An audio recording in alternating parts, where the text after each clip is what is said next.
Mark, thank you very much for joining me. Starting to take you all the way back to the start of your career at Derby County. What was it like making a move from Ireland really as a 15-year-old?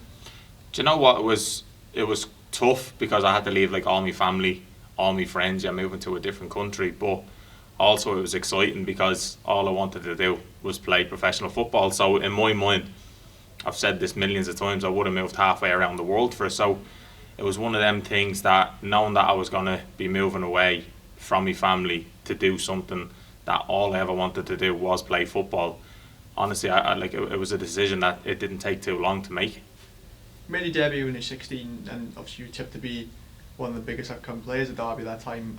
Was that a special feeling for you? Yeah, it was a special feeling because after I made my debut at 16, it was like one of those moments where everybody expected the world for you. Everybody thought this is the next best thing to come out with Derby County. So to have that on your shoulders was, being 16, it probably makes it a lot easier because you're not really thinking too much into it. You were just enjoying the fact of playing football. So obviously it was great for people to think that of me. But as you say, it was just something where you just take it in your stride and just allowed it to get better because I had my upbringing, and my upbringing was very like kind of keep your feet on the ground, and I felt the exact same way once all that expectation was on my shoulders. Your journey obviously is very different to other people. When you were at Derby, you got told that you had to have heart surgery. What was that like at the time being told, and how did you sort of find out that something wasn't right? It was when I was 16, obviously I made my debut, and then the season after I was able to register as a first year scholarship for Derby County. So again, you go in for your medical screening, and then that medical screening in itself showed up an abnormality to my heart, which we did find out was a leak in aortic valve. And it was tough because I got told at the time I won't need an operation for 60 years, which then 60 years is something where football is long gone and I don't have to worry about it. But then as time was going on and pre-season was going on, it was progressively getting worse, and by the end of it they done a scan with me and they told me on a scale of 1 to 10 it was a 7 or an 8.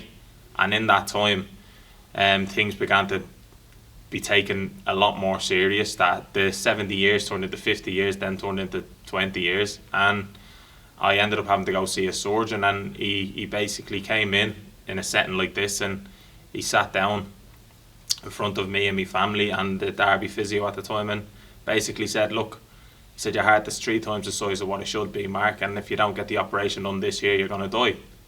And that in itself was quite difficult to take, I think, because that was something where it's a life or death thing. It's not, do I play football, do I not? But typically a 16-year-old, all I asked was, could I play football? And he told me I'd be lucky to play down the park with my friends, let alone play professionally. So it was something that was quite difficult to take. Obviously, as we said before, with the world at your feet, making your debut to then getting told you'll never play again, it was quite difficult to take. But being 16 really went in my favour because I didn't think much other than, if I have a glimmer of hope of playing football again, well then that's all I'm going to hold on to and that's all I'm going to latch on to. And I ended up having the operation, and within 8 months I got myself back playing. So it was something where at the time it was quite difficult to take because it was my life. But because football was my life, that gave me the best distraction to focus on that rather than what could be. And I think the lack of understanding of what was going on, I think, really went in my favour. You mentioned that the doctors pick up during your playing career. Do you feel like if you weren't playing for Derby at that time that you might never been picked up? I believe if I didn't play professionally, I think when I was playing back in Ireland, I think it would have been one of those cases that we've seen a lot of where somebody collapses and they lose their life. And I was informed at that time that that was something that was possible, that could have happened to me. Luckily enough, they said they found it because I didn't have a single symptom. I didn't have the dizziness, the breathlessness. I didn't have all these symptoms that lead to people checking out on your heart. It was literally a routine heart scan, which then led into that. And that routine heart scan is something that saved me life, and being a professional footballer saved me life. So it's not the fact of saying you need to be a professional footballer to get yourself checked or scanned, but sometimes you're better safe than sorry because you don't need the signs to try and tell you if there is something wrong or not.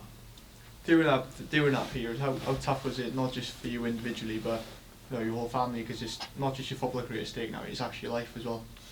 Yeah, it was difficult at that time, but again, I was 16, so I didn't really pay into the attention of what this actually could mean or what the operation involves. Like, I didn't pay much attention to it, and it was obviously difficult for my family, but also at the same time, they were people that they were just there for me. They were encouraging me, they were making sure I was okay, but I think all I had in my mind was, when I get this operation finished and get back playing, that is all I cared about. So like, I wasn't thinking about what this is going to be for my life, or what the recovery is going to be, or if I'll ever play again. It was always, well, it was treated as, when I have this operation, just like a ligament tear and just like anything like that, when I get back playing, and then everything will be okay. So I think the people that surrounded me at the time really helped me, because they never let me feed into, you'll never play again. Maybe, just maybe you might never play. I never had any of that. I always had people constantly around me saying, well, when we do this, it'll get you back playing, and if we do this, it'll get you back playing. So, as I said, it was difficult, probably more for my family, that I understand it a lot more now. But I think at the time, they just kind of fed into telling me all the right things that I needed to hear, which then led me to getting back fit again. You had a couple of years obviously playing football since anyone that joined, obviously Newport County had the Great Escape as well. Was it tough that, season on season you were thinking, right, this could well be my last? Was it a chance to sort of, right, I got to cherish this, I got to take her in? Yeah, and exactly, like, every season that I played in was that. Every season was play this season like it's going to be my last. And that's something I try and drive into a lot of people. Like, you play it like it is going to be a last, because I know what them circumstances are like. I know firsthand of, well, give it your all, because you just never know if you have the next season or not. I was signing a 2-year deal, a 3-year deal, but I didn't know if I was going to make 6 months out of that to the whole 3 years. And I was just giving everything me all. And I think that is something that probably got the best out of my career, with the memories that I made, the things that I've done. Like you say, the Great Escape goal for Newport County was something that, I'll live with that forever. I've gone to represent Newport as a captain at Wembley. I've got to play at Celtic Park for Motherwell. I've got to play in a derby, Nottingham Forest derby in itself, and win with 10 men. Like, all of these different things that we got to do. 5th round of an FA Cup, and Man City is another one. So, like, with the memories that I've made, I can never look back at my career and say that I didn't try and give it me all. And I think that's the one thing I set for myself, was, once I have the opportunity to play, no matter how long it's going to be, because I got told after the operation was a year to a maximum of 5 years, or you may never play again. So I always thought, well, whatever year that I do get, and whatever circumstance I do get, well, give it me all, and that's all I can do. When it became the point where you were forced to retire, can you talk me through that period and how you sort of got told that, right, unfortunately, this is it now? Yeah, it was during COVID, when in 2020, when the season came to a finish. It was around March time, and we got given our off-season programs. We got given because at the same time we didn't know how long COVID was going to last. We got told it was a 3-week break, but we hadn't got a clue. So we were just keeping fit on a daily basis and doing what we needed to do. And then one evening, I remember I was sitting on my sofa, and I just got this massive thump in my chest, and I didn't really know what it was. I could feel my neck pulsing, I could feel my heart palpitating, I could feel everything, and I didn't really know what it was. So I tried getting to sleep that night, couldn't really sleep, and I found our club doctor, and the club doctor said to me, look, maybe it's one thing, but look, you had your heart scan a couple of months ago, I don't think it's going to be that. So again, as time went on, I kept getting the same palpitations, and I found the club doctor again, Daniel Vaughan, who was brilliant for me through this time. And he got me a heart scan, which at the time hospitals were so difficult to get involved in and to get yourself in and get checked. So I ended up getting into a hospital, and I remember I went for the scan, and I wasn't really thinking the best. I was thinking, I hope they find something, because it would explain why I'm feeling how I'm feeling. And then I had the heart scan, and once I heard the words to the doctor saying to me, Mark, your valve is leaking again, and it's leaking quite badly, that was something that just felt like a ton of bricks has fallen on me. Because I always said from the age of 16 that I was having one operation for my career, and one operation was going to be for my life. And in that time of making that decision, the minute I heard the words it was leaking again, I just burst into tears right in front of the doctor. I just sat and I just burst out crying because I knew football was finished. And then also on top of that, I knew open heart surgery was around the corner. I also knew we're still during COVID. I also knew now I have to tell my parents. So like all of these things that were going on, it literally just felt as though, to put it easily, like I felt like my life has just ended. Because everything that I've known and everything that I've gone through to be where I've gotten in football, the memories that I made, it's all done now. And that was probably the hardest part, probably the retirement, because there was that much going on at the time. I said retirement is probably going to be the hardest thing. Football was my only distraction. And now that that distraction wasn't there, I couldn't do anything but cry. And again, I know you're speaking of open heart surgery, and it seems as though I should be a lot more worried about that, but it was the retirement that I was more worried about, because I thought the only thing I've ever really worked hard for, or the only thing I've ever had since I'm 15 years of age, is play football, and I don't know anything else. It was something that really, really hit me hard, and it was like, even still to this day, I still sometimes struggle, but I'm a lot better for it. I can learn how to handle it, where I have different perspectives now. But at that time, I think it was probably up there with one of the worst bits of news I've ever had. You mentioned Newport captain, your legend, you kept Newport in the Football League. Being seen as a guy who's a role model, who's a legend, who's a warrior, you could say. Was it hard to talk to people about it, because obviously you perceived that guy who's the strong man? Was it hard to sort of, talk about your journey, the physios, open up your emotions and your family? Was it hard to sort of get rid of that? It was very hard. Again, I think when you are seen as that role model, and you are seen as that person that people looked up to, and you were the captain, you kind of hide away like all the emotion side of stuff, and you kind of try and be the example of saying, I'll be fine, everything's fine, and you think that's being an example, whereas other people will take it differently. But I think at that time, I think all I'd done was look at it and think, I have to be the example that people have shown through anything. Look at, keep your head high and you'll be able to do it. Whereas I think things just start getting too much for me. From, again, needing the open heart surgery started to get to me, thinking, I don't want to have this operation, I don't want to go through it again. I know every step, I know what the recovery is like, I know everything dealing with this surgery. I don't want it, but I knew I had to have it. And then on the other side, I had the retirement, where what am I going to get back fit for? What am I even having the operation if I can't come back and play football? So there was so much going on, and it got to a point where I started to develop the anxiety and health anxiety, where I was panicking about me health. I started to develop panic attacks, where at that time I never knew what a panic attack was. I never had one. I never knew what they were capable of, and every symptom was just like a heart attack. It felt so real. And it was at that moment when it was the night before my operation, and that moment was, my perspectives changed massively, where the doctor came in and basically said to me next to my bed that my valve was leaking so badly, and because the valve was hanging on so thinly, he said if it breaks off through the night, or whenever it may break off, he said, and circulate your body, he said you could die. So I was getting told from a doctor I'm nearly 24 hours from life or death. And then out of nowhere, like a perspective change came, where it was, I was afraid of open heart surgery. Now I was thinking, I need this, I need to have it, and I was looking forward to having it.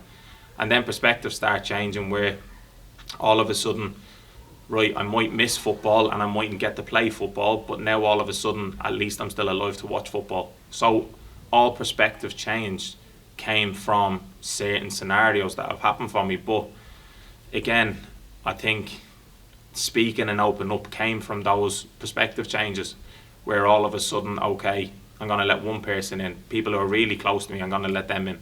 Because again, to your family, you want to be, don't worry about me. Like, I don't want my parents worrying about me. Like, they brought me up, I need to worry about them. I don't want my teammates worrying about me. I don't want my other friends worrying about me. So like, I'm going to have to try and let off some steam. And once I got to that critical point of not being able to handle it, and just find myself crying over anything, and really worrying over anything, and not sleeping, and the panic attacks were stacking up more and more, that I started doing counselling. I got referred to doing counselling, and then the counselling started. And then what became easier with a counsellor, I started opening up more, the more people I spoke to. And then you start realising that other people have felt the same things that you have. And then that became easier to talk to a person, and you start seeing them at a deeper level that I never thought I'd understand any of my friends or people or colleagues like that, because now all of a sudden when I can be vulnerable, they can. And then that one thing leads into, okay, I'm going to speak more openly for anybody to hear who goes through this. And as I say, I've tried to turn my life into that positive of going, well, I've gone through these things that other people go through, but if I have that little small bit of a platform to be able to express it for somebody else to feel comfortable in their situation, in a situation that I was uncomfortable with at one stage, it's that example now that hopefully I can set, where it's be vulnerable, it's be open, it's be honest, because I tried the other effect of being the role model of let's keep it quiet, let's put your chest out and let's try and hope that everything's okay. Whereas now it's kind of, right, you can still be that leader, but be it in a way where people can feel comfortable, not where they have to feel pressured into feeling a certain way. So again, I think it was difficult at the time because that was never me. But when you kind of accept it and move on from it, and you accept the situation that you're in, well then everything else like de-escalated. Everything just became so much easier and better to speak about. When you were captain in Newport, when did you sort of feel like right now is the right time to speak to my teammates? Because I know you had a quite good relationship with Matty Dolan. I know you spoke openly about his relationship now. He helped you do that journey. But when do you feel like right now is the right time to speak up to my teammates and tell me how I'm really feeling? I felt it was right when I started doing counselling. I think once I opened up in counselling, I became comfortable with the situation I was in, because I was always trying to hide the fact of I was having panic attacks at home. I was always trying to hide the fact that I was crying. I always tried to hide the fact that I was struggling. Where, to give an example, is I was sitting in my living room, I'd have a panic attack in there, so I'd never leave the bedroom. I'd only leave the bedroom to go to football and come home. Then I'd have a panic attack in bed, and then I'd sleep in the living room because I wouldn't want to go back to my bedroom. And then there was nights I didn't want to sleep because I was afraid I wasn't going to wake up. So when all of them things were accumulating, and it was more to the point of when people were just always asking me, are you okay? Is everything all right? And I know people were trying to be positive around me, which was great. But I think what I needed to do was just open up and be honest. And the counselling is what really kick-started that for me. Because when I started counselling, it allowed me to understand what was going on. It allowed me to put what I was feeling into words, rather than feeling hard done by and fighting with everybody and people not understanding open heart surgery, and you aren't understanding me and you've never retired from football. Like, I was arguing with everybody. And it was more to the point now of going, okay, now I'm just going to express it. So whether you understand me or not is different. Whereas now I look at it and say, the situation that I find myself in, it's not the fact of where I used to categorise it as saying, you have to retire from football to understand what I'm going through. You have to have open heart surgery to understand what I'm going through. But the difference is that everybody will all have their own situation, but they can understand depression, they can understand anxieties, they can understand panic attacks. And that was the main cause of everything. Rather than having to understand why they were happening, they had to understand the feeling. And once I started allowing people in on that feeling, one player, like again Matty Dolan, teammate Mickey Demetrio, then Joss Labadie, then all of a sudden the management side of stuff I started to open up to. Then there was people around me that I would open up to. But then I found myself having to open up a lot less, because I was starting to feel better in myself. The fact of everybody knows my situation now. I don't have to keep it quiet, I don't have to suffer. And now all of a sudden I can actually relax in my environment, rather than thinking you have to put on a brave face and put that mask on that everybody wants to put on to try and hide or fit in. Whereas now it's like, right, well, this is the person that I am, these are the things that I've been thinking, you're all aware of it, so now I can relax and you just get treated as normal. And then all of a sudden you find that routine of speaking is probably the biggest thing that I could have ever done. And it seems simple, but once you do it once, it is like that snowball effect, it just gets better and better. Do you feel like if you didn't talk out at the point you did, things could well be different? Yeah, I do believe it, but I also think there's not a time scale on when you should and shouldn't speak. I think it does hit you when you just feel as though this is the right time. Like, I don't think where, even if it was another year down the line and it takes another year, I didn't put myself on a time scale to say, well, in 2 years' time, if I'm not speaking by 2 years' time, I'm giving up all hope. Like, the thing is that I've noticed is that each day was just like a smaller step. Where I'd go into football, that was a small step. I'd come home and then I'd sit in my living room, which seemed simple, was a small step. Then all of a sudden, the smaller steps allowed me to then have one conversation with one person, and then that one conversation could have another conversation with somebody else, and everything was small steps. So there was never a time period that I put on it to make myself feel fine. It was more the fact of going, right, when I feel comfortable, and whenever that might be, well then that's going to be the right time. And when that time did come, which it was after the counselling, I had to be nudged towards it, because again, I think people see counselling and think you have to be seriously ill or seriously mentally ill to have a counselling session, whereas sometimes it's just a genuine conversation with somebody where they don't know your life from anybody else. There's no bias in it, and you can literally just sit there and open up about yourself. And again, I just believe that if I hadn't have been that time, it definitely would have been another time. But again, it probably would have slowed down where I'm at right now. But you can only go off how comfortable you feel at that particular time.